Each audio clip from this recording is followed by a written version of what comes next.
Namaste. So, welcome to the 13th session of the Bhagavad Gita study.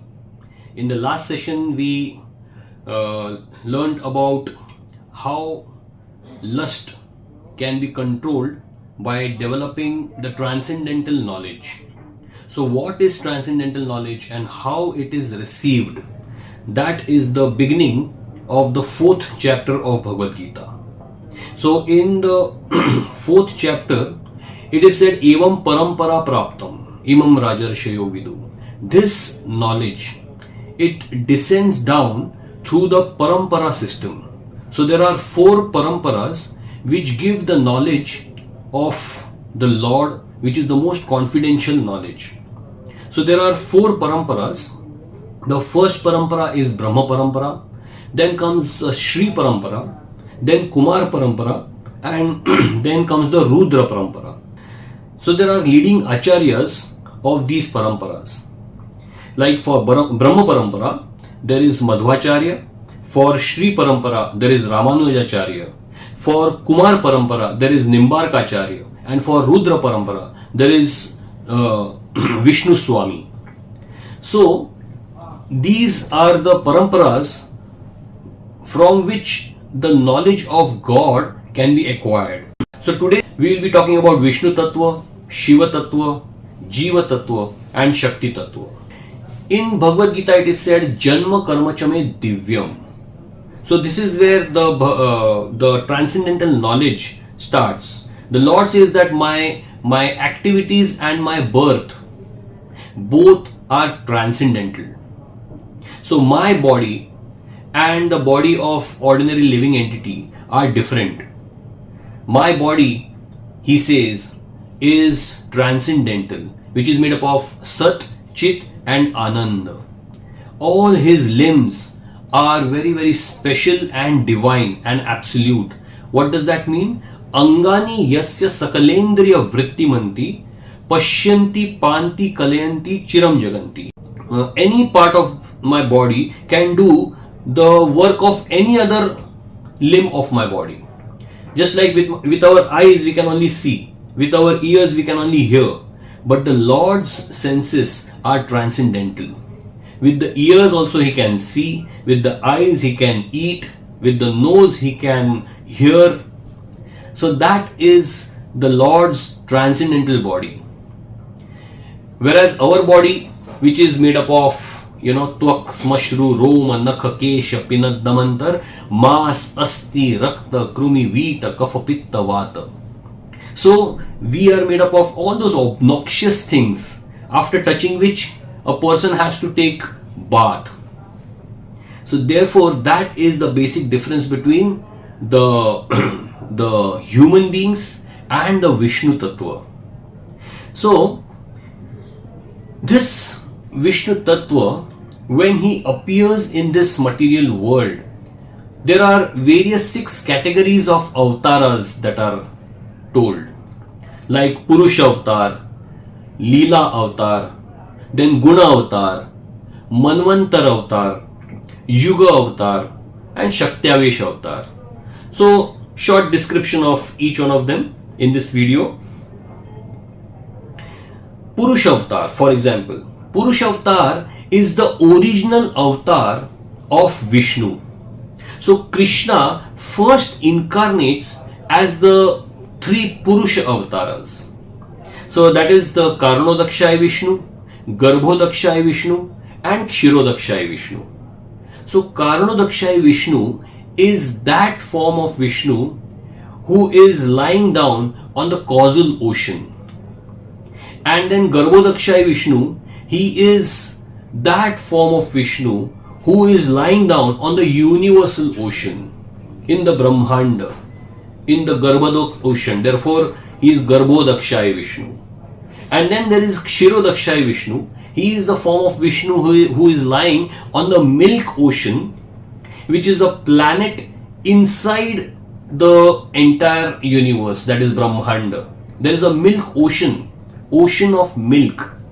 And on that planet, that is a spiritual planet inside the material universe. Just like we have got an embassy we have got a Chinese embassy, we have got a US embassy in India. So that part of land in India actually is, the rules of US, they are implemented in that part of land in the India, because that is embassy of US. So in the same way, in this material universe, there is Kshirodakshai Vishnu in that Kshirasagar, which is actually a spiritual world, like that. Then we have, this is the description of all the Purusha avatars. Now let us understand Leela avatars. So this Leela avatar, they come from the Kshirodakshai Vishnu, like Matsya, Kurma, Vaman, Narsimha, Krishna, Rama. So all these Leela avatars, when they come to this material world, they do various Leelas. Then we have got Guna avatars. So there are three modes of material nature: the Sattva, Raja and Tama. So the Sattva Gun, that is the mode of goodness, is adopted by Vishnu. And the Rajagun, it is adopted by Brahma. And the last, that is the Tamas, the Tamasic Gun, or the mode of ignorance, it is adopted or it is controlled by Lord Shiva. So therefore, because Brahma is in the Rajasic mode, he adopts the Rajasic mode, he actually makes creation possible. Then the maintenance, it needs a lot of mode of goodness, and therefore Lord Vishnu, he is responsible for the maintenance of the material world. And Sadashiv, Lord Shiva, because he has adopted the ignorance, the mode of ignorance, Tamogun, he controls it, and therefore he is responsible for the destruction. So this is all about the Guna avatars. Then there are also Manvantar avatars. So Manvantar avatars are responsible for creation of all the descendants throughout the universe. So there are in a Brahma's day, there are 1000 kalpas. One kalpa means starting from the Satyuga to the end of Kali Yuga. So after Satyuga, then comes Treta Yuga, then Dwapar Yuga, and then Kali Yuga, and then the end of Kali Yuga. So right from beginning to end, that is one kalpa. So in that, there are 14 Manus. They descend, and they are like the fathers of the mankind, and they help in procreation. So I have spoken about this in a very short way. In the next video, we will describe it at length. Then comes the Yuga avatars. So there are 4 yugas, specific yugas, that is Satyuga, Treta Yuga, Dwapar Yuga and Kali Yuga. So in Satyuga, the incarnation who was in white color, so he descended and he instructed Kardama Muni. So meditation was established as the Yuga Dharma.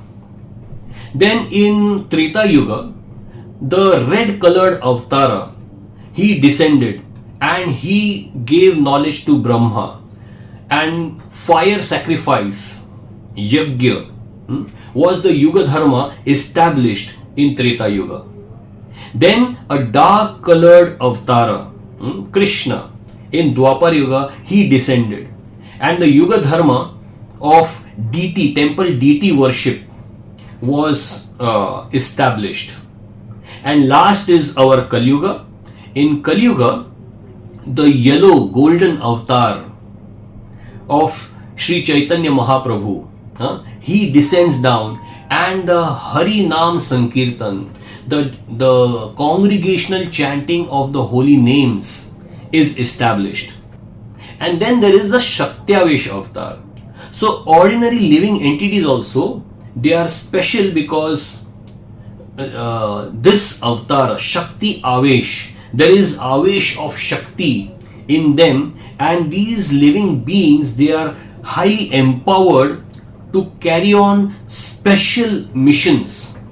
So like that we have got Narad Muni, the Kumaras, then King Prithu, then we have Parshuram, and then we have Vedvyas. So all these living entities, they are the Shaktiavesh avatar who did superhuman activities in this material world. So in this way, we have described these 6 kinds of avatars, the 6 categories of avatars. Now, after describing Vishnu Tattva, let us understand what is Shiva Tattva. So, Shivji, he is Mahadev. So, he is the Deva of all the Devatas. In Brahma Samhita, again, it is described, Kshiram yatha dadhi vikara vishesha yogat sanjayate nahi tatha prathagasti hetu yah shambhutam api tatha samupaiti karyat govindam adipurusham tamaham bhajami.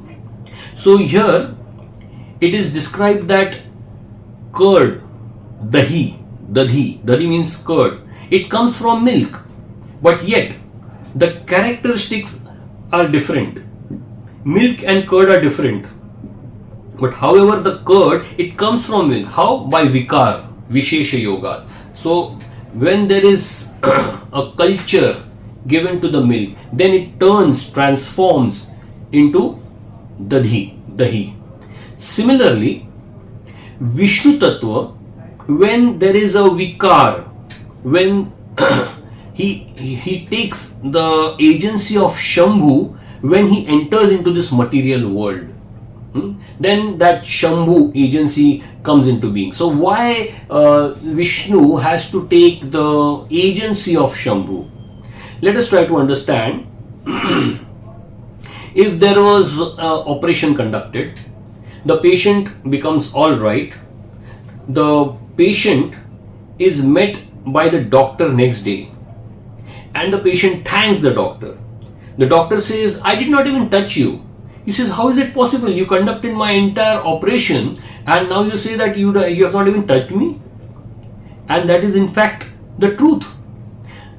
Doctor was wearing gloves and therefore he did not touch the patient. But the operation was conducted by the doctor, though he did not touch it. In the same way, Vishnu doesn't come directly in contact with the material nature. If Vishnu does, then what would happen?